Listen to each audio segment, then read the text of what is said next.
And you're very pixelated. That's just my face. I have a pixelated face. Oh, that's unfortunate. In the same way, I believe that Bigfoot is blurry. It's not that people take blurry pictures of Bigfoot. He just is blurry. He just is a blurry individual. Yeah. All right, welcome to the Bag Chatter podcast. I am your host, Brian. I am joined today by a man who is dressed for success. He looks like he is about to play golf. Adam, how are you doing today? I feel good. Thank you for asking. I got this shirt on our trip. It's a little flowery. It's a little different than anything I ever wear. But you know what? I like it. I'm going with it. I feel confident. Yeah. Look good, play good. That's what we always say. It's never worked for you, but I've heard that people say that. Someday I do hope to look good. I do hope to look good someday. We are doing a mailbag. This is the April mailbag episode. Happy to report that we actually have some mailbag questions to answer, so that's good. A few less fake names, which that's the only downside of it. Is that I enjoy the fake names very, very much. Zachariah Saturday, I believe was the last one, and I enjoyed that, and so I hope he makes a return. Yeah, Mr. Saturday's very disappointed that you forgot his name was Hezekiah Saturday, but dang it! I knew it was a prophet. You did. He does not make an appearance in the mailbag. We do have a question today from Rick Chewbacca that we'll be getting to later, but okay, sure. Why not? But no Hezekiah Saturday. Rick Chewbacca. Yeah. Sorry, I don't know what that was. It's a common surname. Okay. Well, we got a couple of questions. Let's start here. We got a couple of questions about your U.S. Open qualifier, which is on May 11th. Huckleberry. All right. So Alex Rodriguez asks, is Brian going to caddy for you in your qualifier on May 11th? Taylor Scott wants to know, U.S. Open qualifying, how many get through? What do you estimate the line to be based on the last couple of years? How confident are you at making that cut? How much extra weight do you add to your bag to make Byron's caddy job harder? There's a bunch of questions there. Wow, lots of qualifier questions, and I'm here for them. Actually, one more. Okay. Matthew Harbeck also asked Brian, did Adam ask you to caddy for him in his U.S. Open qualifier yet, or were you not asked so you could focus on the hashtag content? That is a debate we've had, isn't it? Yeah. We have talked about this just recently. So I'll start with the added weight to the bag. I'm going to bring everything I own, obviously.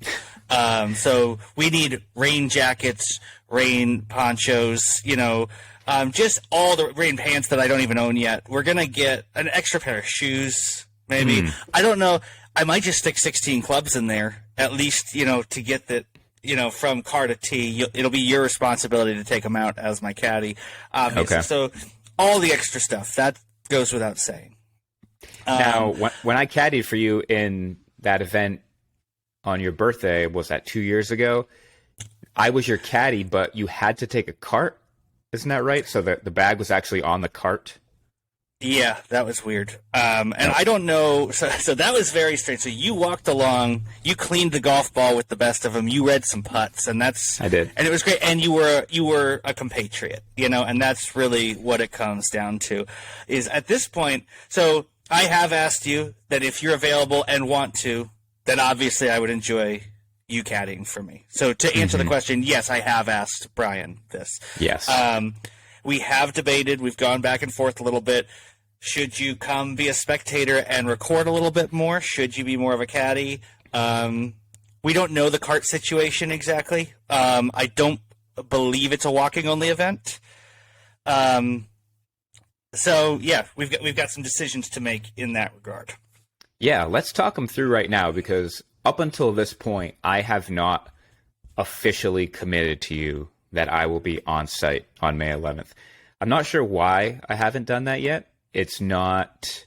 I think part of the reason why is we're going to get to is because I couldn't decide if caddying for you was actually going to help you. Also, the idea of maybe just kind of being there for moral support and or to take footage, but then not knowing if footage being taken was like a thing that would be frowned upon. I don't know why it would be, but it just felt like there were a lot of variables. So let's knock one of them out right now.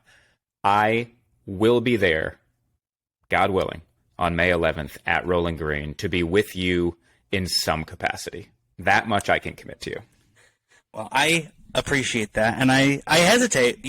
Asking someone to caddy for you is a weird thing to do. It's a weird barrier. It's like, yeah, I'm not going to pay you for it, so I'm asking you. Yeah, I'm asking you. For such a favor, where it's like, hey, do you want to come watch this golf round? And I don't know the answer to that. And so it's like, I know that for my overall mental state on that day, if you are there, it's going to feel more like a normal golf round. If there's more conversation in between shots, that's like it would be on any other Thursday, that's going to be a good thing overall. But that's it's probably an hour drive from your house. So I'm asking you to make a 2-hour round trip to come and just be there for me. And hey, I appreciate that you are willing to be on site. Yeah. I think if you had like a sliding scale of things you ask your friend to do for you, I think this sits directly in the middle of, hey, I've got tickets to Fenway Park. Do you want to come with me on one end? And hey, I need to move on Saturday. Can you carry a bunch of heavy things for me on there? It's right in the middle for me because I will be carrying your bag, possibly. If I do caddy and don't document things, then I will be carrying your bag. And again, unless there's a cart involved where you're strapping your bag to. But I may be carrying your bag. So that is moving around heavy things and walking 6 miles. But also, I am excited to see Rolling Green. I've never played Rolling Green before. I've never been on the property. Courses like that. It's not a super famous course, but it is one of the better known ones in Philadelphia area. It's a William Flynn course, which I'm excited to see. So that's, in that sense, it's sort of like a celebrity sighting. So I am a little bit excited for it. I still don't know if I'm going to caddy for you. Just because I don't know. I feel like I want to keep that open in the realm of possibilities. Once we get there, once we get more information, which is maybe day of, maybe before, knowing if I'm going to carry your bag, knowing like, oh no, the best thing is for me to just walk outside the ropes / inside the ropes with you to get footage. I don't know. So I'm committed to caddying for you if we determine together that that's the best thing to do for the day. Hashtag for the brand. So whatever's best for the brand on that day. Yeah, I'm sure I will know before day of what the cart situation is. So like if it's just walking, then yeah, it would probably be beneficial to have just for my energy throughout the day to have someone carrying the bag. But if it is another situation where I'm on a cart and it's like, okay, yeah, you might read some greens with me, but what's the actual benefit of it? Then there would be other options.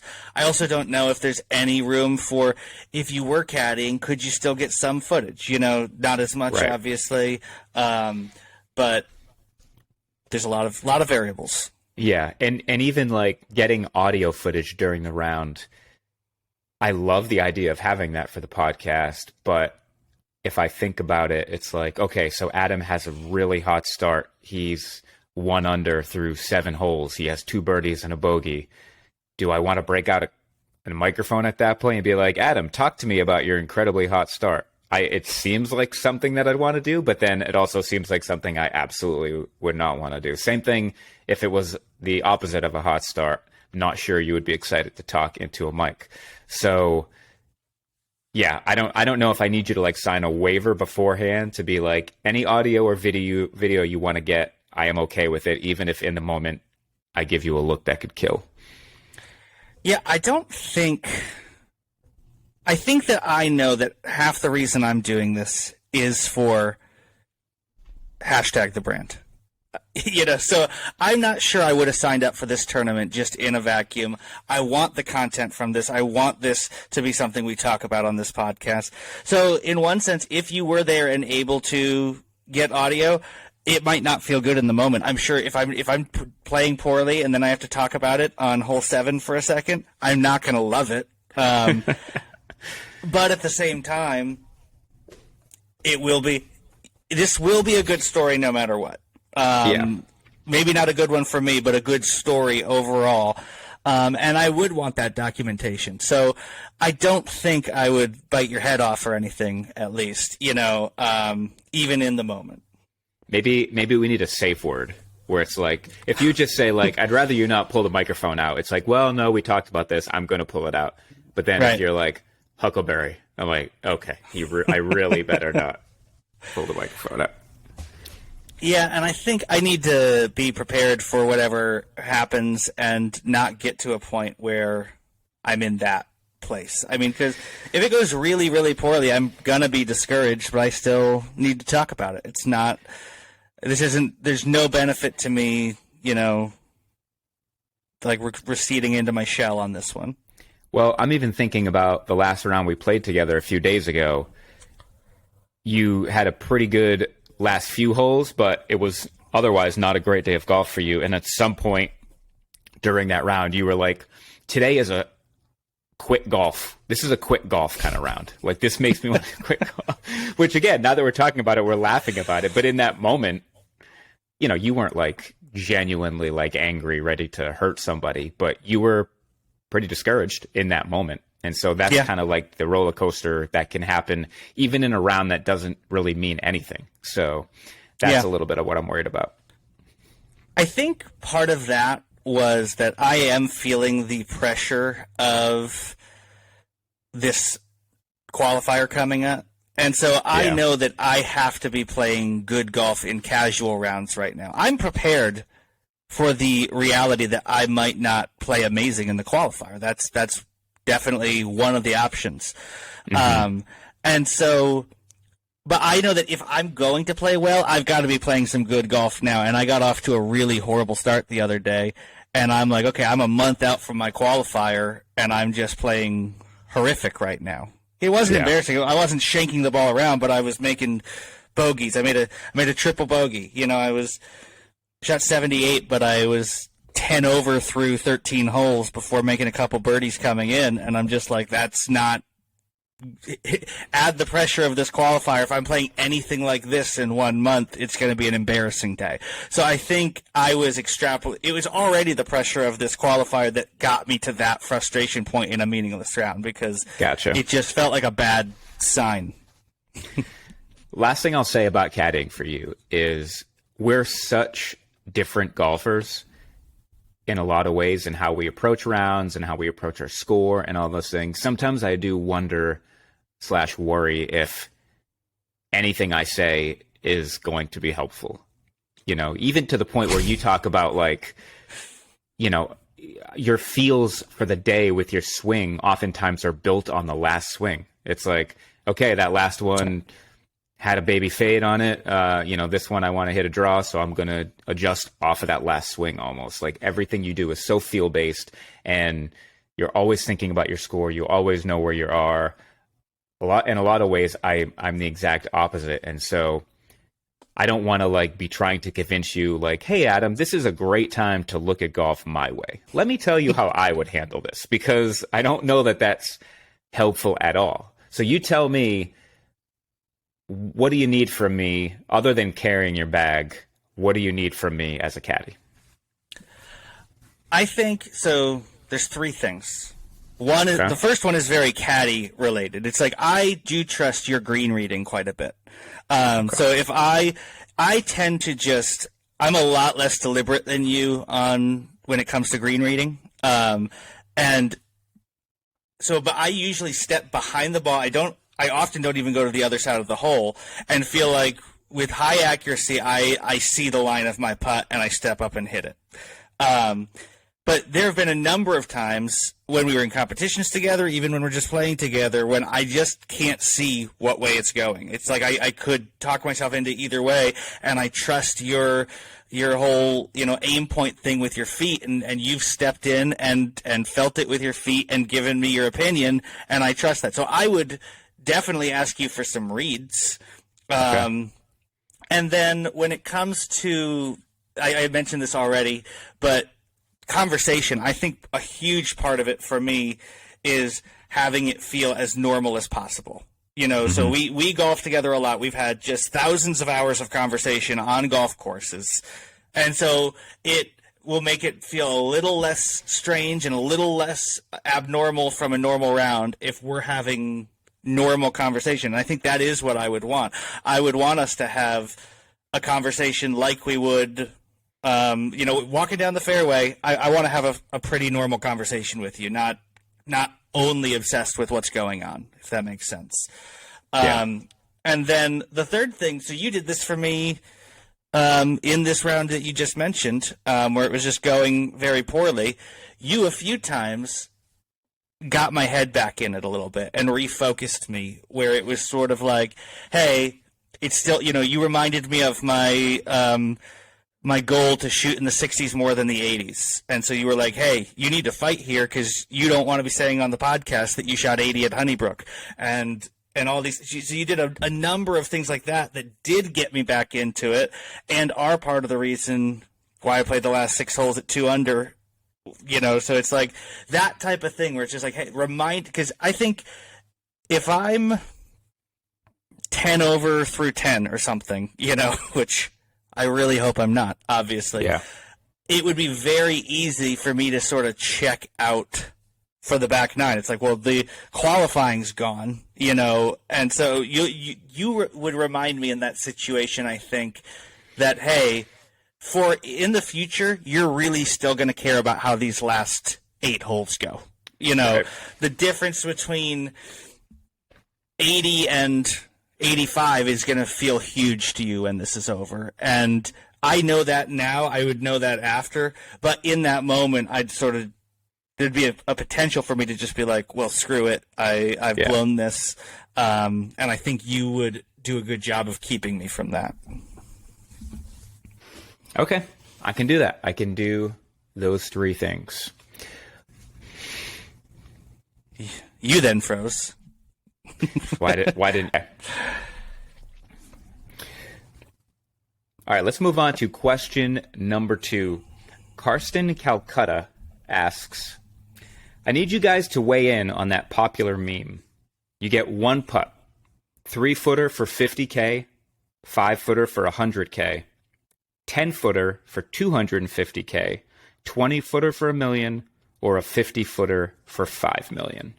You get 1 putt. Which one are you taking? I'll give you options again. 3-footer for 50K, 5-footer for 100K, 10-footer for 250K, 20-footer for $1 million, 50-footer for $5 million. What's your process here? Walk me through it. So the only options for me, only ones, are the 3-footer or the 5-footer. So okay. I don't think it would make any sense to go out further than that, especially maybe if they jumped like the 10-footer. If the 10-footer was $1 million, the percentages might work out on that. Right. But for 250 over 100, no, you're trying to walk out of here with money. That's the goal, right? Yeah. And so the 3-footer, you can miss a 3-footer, but you're going to be 80% from 3 feet. Just the space the hole takes up. If you hit it towards the hole, it's likely going in. Yeah, even with that pressure, I agree. Yeah. So I think in all likelihood, I'm taking 50K for a 3-footer. I think that's the right decision, I think. Yeah, some people would say the goal isn't to walk out with money. The goal is to walk out with life-changing money. Now, of course, life-changing money means different things to different people, but I'm with you. I'm not. Once you get to 10 feet, I don't. Yeah, like to me, $50,000 for a 3-foot putt is such a layup that I feel like you're leaving way too much money on the table if you choose 10-footer or above, because with that kind of pressure, a tour pro is going to make a 10-footer less than 50% of the time. Now, granted, I believe the premise here is that it's a straight putt, but we are not tour pros, and knowing how much money is on the line and the tension that's probably going to be in your stroke. Yeah, to me, I'm thinking 3-footer for 50 or 5-footer for 100. I could probably be talked into the 5-footer. It's a tough one. I think I would waffle back and forth. I think I would need to get the ball on the ground. I would want to visually look at that 5-footer and talk to myself about the fact that it was twice as much, that it was 100K over 50K before taxes. That would be tough. We're not reporting this. We are not reporting this to the IRS. Listen, IRS, if you're listening, I report everything. There is no need to audit me at all. All right. Well, that's interesting. Yeah, we're on the same page there. Curious what the listeners would say. I think the 10-footer would be insane. So, like, I could see getting to 5 feet, but at 10 feet. So I remember Phil Mickelson in that there's a short game tutorial thing that I watched so much of Phil Mickelson, and he talked about how important it is to get your chips inside 3 feet, because from 3 feet, it's like 90% that you're making it. And then if you even bump back to 5 feet, it's like a coin flip, basically. And, at 10 feet, you're surprised if it goes in. You're you're trying to make them, but in that situation, I think it's 30% that you're making it, for 250K. So that 10 feet would be reckless. Agreed. All right. Next question. This is from Twitter user TV7715. He says, how do you know when you're ready for an individual tournament, like a 2-day event or a 1-day? Just throw yourself in the fire or play some money games with great competition to see how you react under the gun? Any words from experience? I am all ears. I'm going to start by saying I'm the wrong person to answer this question. I feel like how do I prepare for a tournament? I try to pretend like it's not a tournament. I try not to think about the fact that it's a tournament, and I don't think that's good advice at all. So maybe I'm gonna toss this one to Adam.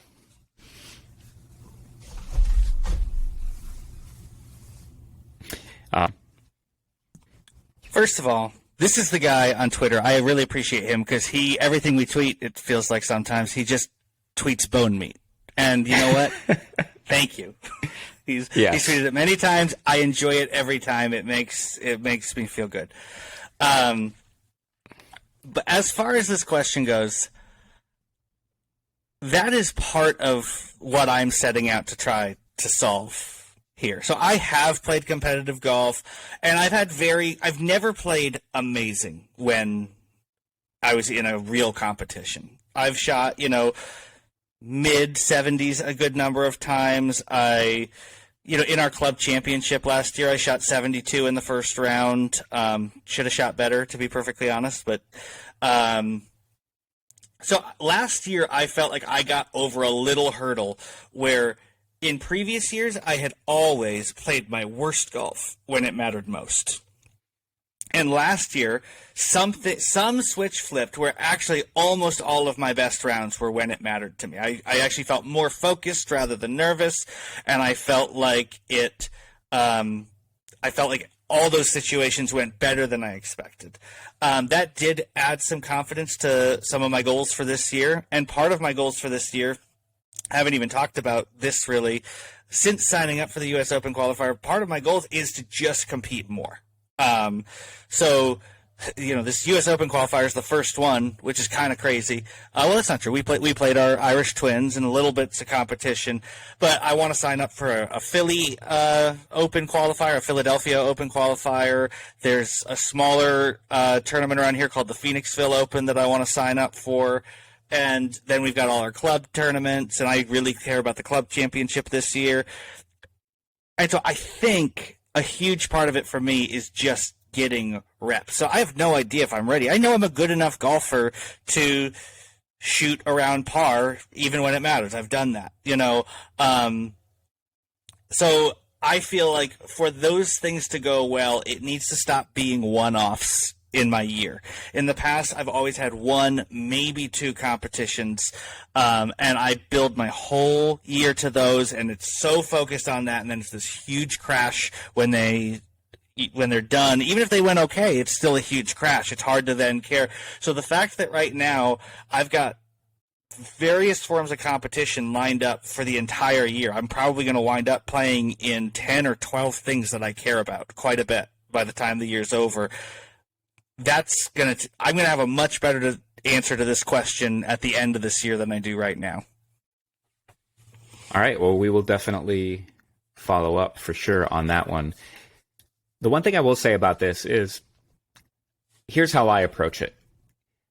I think we can all agree for the most part that tension is generally not good for the golf game, right? I think we can make that assumption. And so oftentimes nervousness equals tension, but I don't think it always does. And you even heard Sam Bennett this past weekend on the Masters in one of his interviews say, I love being nervous. Like, it means, I'm in the fire, whatever he said. And so for me, I feel like I look at it this way. I can either embrace the tension and put myself in more situations, or embrace the nervousness, put myself in more situations where I'm nervous. And that way I sort of get used to being nervous, and because of that feel less tension. Or I can try to talk myself out of being nervous. And this is where I get a little mind gamey sometimes. And like, for instance, I played a round yesterday that I'll talk about here in a minute. And I was going well for a little bit. And the moment I started to feel a little nervousness, what I did was I said, oh, you're out here with your brother-in-law and your nephews right now. There's zero reason to be nervous. I try to defer my nervousness to a future tournament, and then just think, or a future round. And then I just plan on when I get there, then I'll just keep deferring it. So I was like, you have gap matches coming up in a couple of weeks. That's when you'll feel nervous. Like, feel nervous then. Don't feel nervous now. There's nothing to be nervous about. And a lot of times that works for me. Now, when I get to the gap matches in a couple of weeks, I'm going to have to come up with another plan to tell myself why. So I think it can backfire sometimes. But sometimes even in those rounds, I can be like this doesn't matter. Like, you want to play well for the club. You want to play well for everybody. 5 days from now, nobody else is going to remember whether you won or lost this match. These are the mind games that I will try to tell myself. I'm not advising other people to do this, just letting you into my nightmarish process. So that's what I do. I tend to try to defer the tension by trying to talk myself out of it. But I've never really had a great result in a tournament. And I haven't played much competitive golf either. I've played the gap team matches off and on for the last few years. I've had some good rounds, and I have had some absolute stinkers. So stay tuned for that. Anything else to add to that? No, I just think that,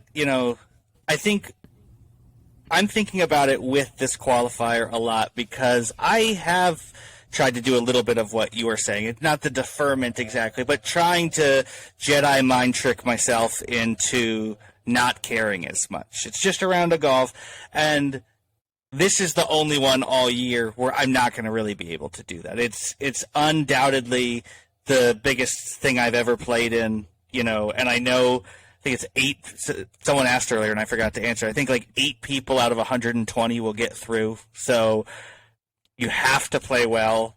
Mm-hmm. And then as soon as you don't play well, it's embarrassing if you don't. or it's not embarrassing if you don't, but you don't want to embarrass yourself. And I don't know that I will be able to defer this one, because what am I deferring to? I can't really say. I can't, even if it's the Philadelphia Open, which is a tournament that matters, I don't think I can defer nervousness from a U.S. Open qualifier to a Philadelphia Open qualifier, because that doesn't make any sense. So that's kind of what sets this one apart for me personally, is that it feels like an experiment, because I don't think I can defer it. I don't think I can talk myself into thinking it doesn't matter, because it does matter. Yeah. Yep. I think that's a good answer. All right, final question for today. Rick Chewbacca asks, is there a particular shot that has been giving you trouble recently? Maybe one specific area of your game where you know you're losing more strokes than you should for your handicap? Kind of a wide open question. If you have something, you can go, or I can go first. Or Uh, you can go first. Let's hear it. okay. I've got a specific shot in mind that, yeah, I do have a specific shot in mind. It happened in my round yesterday. And so here, I won't give a full dramatic reading of my scorecard yesterday, but yesterday I played Moccasin Run. Through 5 holes, I was 1 over, 4 pars and a birdie, or 4 pars and a bogey. Get to the 6th hole at Moccasin Run, that par 4 in the corner of the property. Mm-hmm. I hit a toey 5-wood there. It's a dogleg right. Driver can get you in trouble, so I thought, I'll hit a 3-wood or 5-wood. Chose 5-wood, but didn't hit it super well. Kind of stuck under a tree. Went to punch it out and hit a terrible punch out. Got on the green in 3, but had like 50 feet and 3 putt. So that was a double bogey. Not ideal. I'm at 3 over. But then I par 7. On 8, the par 5, it's playing downwind. I-5, I bombed a drive downwind that was about 10 feet, 15 feet from being in the water. It was It was a good one. And then because I was still downwind, I had 7-iron in and stuck it to like 8 feet. Oh. 8 feet for eagle. I hit a really terrible eagle putt. It never had a chance. It got there, but it just was never on the right line. So that was frustrating, but I did tap in for birdie to go back to 2 over. Par 9. 10, the par 3. Hit it to 6 feet. And made the birdie putt. Okay. Now I'm 1 over. 11, up the hill. Bombed a drive. Hit a wedge to 8 feet. Just missed the birdie putt. Just missed it. Oh, so no. I'm still 1 over. Number 12, I hit a drive that leaked right, bounced off the cart path, and then got stuck sort of blocked out behind a tree, but stayed in play. I then punched a 6-iron down the fairway, hit a wedge that came up short, but then chipped it to 6 inches for a tap in par. Okay. Number 13, I hit an okay drive, but I was sort of blocked out and it was my worst swing of the day, maybe. Just I advanced the ball like 40 yards and ended up flying my next approach over the green, but hit another tidy chip to like 8 inches. Got in for bogey. So now I am 2 over, 14 down the hill, hit a beautiful, beautiful 5-wood. And all I was thinking was, just don't hit the cart path. Just don't hit the cart path. Because it leaked a little right. What do you know? The sound of the click, the high bounce of the cart path. I was hoping, but I knew, like, the way that hole is, if you hit the cart path. So my ball wasn't there. I had to drop, put it on the very back of the green, and then 3-putt for another double. That hurt. On the par 5, coming back, I made par. On 16, I made par. Finally, we get to the shot in question. On 17, I hit a great drive, cutting the corner up the hill, but my ball came to rest pretty close to a tree. I had almost a full backswing, but not quite. But I had like a 50-yard pitch shot onto the screen, and the pin on 17 was way in the back.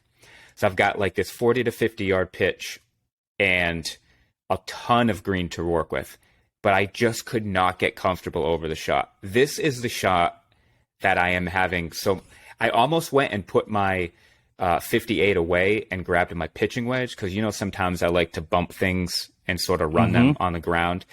It that looked better to me. That felt safer to me, even though it was going to be covering a lot of ground. And then I should have done it probably, but I talked myself out of it. And as you might expect, I barely reached the green with this thing, and it's sort of a false front, just kind of rolled back to the front of the green. ended up making bogey. And at the end of the day, I shot 77 with 2 doubles. It was a really good round. Yeah. I hit the ball well.